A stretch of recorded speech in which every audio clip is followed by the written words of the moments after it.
আমরা জীবনটাকে যত সহজ মনে করি, জীবনটা আসলে তত সহজ নয়। বাস্তবতা অনেক কঠিন। তুমি যেখানেই থাকো সেখানেই তোমার কোনো না কোনো সমস্যার সম্মুখীন হতে হবেই। সেটাই হচ্ছিল বাস্তবতা।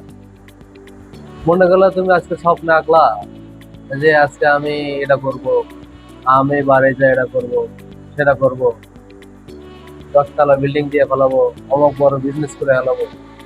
কিন্তু ভাই সম্ভব না। যখন ঘুম থেকে জাগনা পাবা, রাত ধরা যত স্বপ্ন করে আঁকছো কল্পনাতে, সবগুলো মুছে গেছে। ওই স্বপ্নগুলো আর তোমার স্মৃতির মধ্যেই নাই, ভুলে গেছো সব। কিন্তু এরকম করলে হবে না ভাই। যেটা করতে চাও সেটা করতে হবে। শুধু কল্পনায় এঁকে রেখে লাভ নাই, বাস্তবে তার রূপ দিতে হবে।